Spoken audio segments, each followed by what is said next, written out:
அன்பு தலைவர்களே, தொண்டர்களே, உங்கள் அனைவருக்கும் என்னுடைய வணக்கத்தை தெரிவித்துக் கொள்கின்றேன். நிச்சயமாக நீங்கள் அனைவரும் நன்றாக இருப்பீர்கள் என்று நான் நம்புகின்றேன். கட்சி பணியும் சிறப்பாக சென்று கொண்டிருக்கிறது என்று நான் நம்புகின்றேன். அருமை சொந்தங்களே, கடந்த சில நாட்களாக மிக கடுமையாக உழைத்துக் கொண்டிருக்கின்றீர்கள் களத்தில்.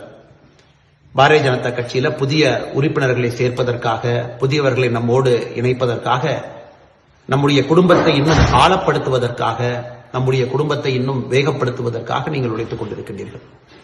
இந்த நேரத்தில் உங்களிடம் நான் அன்பான வைக்கக்கூடிய ஒரு கோரிக்கை, நாம் இன்னும் கடுமையாக உழைக்க வேண்டும். காரணம், நம்முடைய இலக்கு மிகப்பெரிய இலக்கு. தமிழகத்தில் பாரதிய ஜனதா கட்சியினுடைய வளர்ச்சி எல்லோரும் பார்த்துக் கொண்டிருக்கின்றார்கள். மக்களுடைய அன்பு பாரதிய ஜனதா கட்சியின் பக்கம் வர ஆரம்பித்திருக்கிறது. நிறைய மனிதர்கள் நம்மோடு இணைய வேண்டும், அன்பு சொந்தங்கள் நம்மோடு இணைய வேண்டும் என்று நினைக்கின்றார்கள். இந்த நேரத்தில் நமக்கான இலக்கு மிக தெளிவாக வைத்திருக்கின்றோம். ஒரு பூத்துல குறைந்தபட்சம் 200 சொந்தங்கள் நம்மோடு இணைய வேண்டும் என்று. இது பெரிய இலக்காக இருந்தாலும் கூட நிச்சயமாக நம்மால் செய்து காட்டக்கூடிய ஒரு இலக்கு. நம்மால் நிச்சயமாக செய்ய முடியும் என்ற நம்பிக்கையோடு நம்முடைய கட்சி தலைமை நமக்கு அளித்திருக்கக்கூடிய இலக்கு. ஒரு நாளைக்கு நம்முடைய மண்டல அளவில், ஒன்றிய அளவில் தினமும் 500 சொந்தங்கள் நம்மோடு இணைந்தால் மட்டும்தான் குறிப்பிட்ட காலகட்டத்தில் ஒரு பூத்துல 200 பேர் நம்மோடு இணைய முடியும். மிக கடுமையாக நீங்கள் எல்லாம் உழைத்துக் கொண்டிருக்கின்றீர்கள். வருகின்ற காலத்திலும் கூட உழைக்க இருக்கின்றீர்கள். உங்களிடம் அன்பான வைக்கக்கூடிய வேண்டுகோள், தினமும் கட்சியில இணையக்கூடிய புதியவர்களுக்கு நேரம் கொடுத்து இணையுங்க, மிஸ்டு கால் கொடுக்க வைங்க. தினமும் கூட அவர்களை பதிவேற்றம் செய்யும் பொழுது அவர்களுக்கு பிரச்சனை இருந்தால் உதவி செய்யுங்க.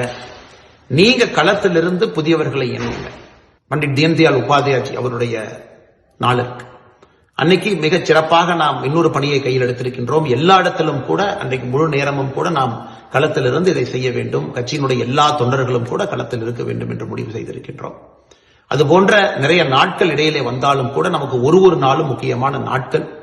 எல்லா இடத்திற்கும் சென்று கட்சி பணியோடு மிக முக்கியமாக இந்த நேரத்தில் புதியவர்களை இணைக்கக்கூடியதுதான் முக்கிய கட்சி பணியாக நாம் வைத்திருக்கின்றோம். வேற எந்த கட்சி நிகழ்ச்சியும் கூட நாம் செய்யவில்லை, ரத்து செய்திருக்கின்றோம். அதனால் இந்த நேரத்தில் நம்முடைய அந்த குழுவினுடைய பொறுப்பாளராக இருக்கக்கூடிய மூத்த தலைவர் அருமை அண்ணன் H. ராஜா அவர்கள், அந்த குழு எல்லோரும் இணைந்து மிக கடுமையாக பாடுபட்டுக் கொண்டிருக்கின்றார்கள், போராடி கொண்டிருக்கின்றார்கள். இந்திய அளவில் அதிக உறுப்பினர்கள் இணைப்பு நம்முடைய தமிழகத்தில் பாரதிய ஜனதா கட்சியில் இருக்க வேண்டும் என்கின்ற பெரிய முனைப்போடு செயல்பட்டுக் கொண்டிருக்கின்றார்கள். எல்லோரும் அவர்களோடு கைகோர்த்து களத்தில் இருக்க வேண்டும். இந்த நேரத்தில் உங்களோடு இருக்க முடியவில்லை என்கின்ற வருத்தம் இருந்தாலும் கூட நிச்சயமாக இதை நீங்கள் செய்து முடிப்பீர்கள் என்கின்ற பெரிய நம்பிக்கை எனக்கு இருக்கு. நீங்கள் செய்து காட்ட வேண்டும் என்ற அன்போடு இந்த நேரத்தில் வேண்டி விரும்பி கேட்டுக்கொள்கின்றேன். நன்றி, வணக்கம். பாரத் மாதா கி ஜெய்.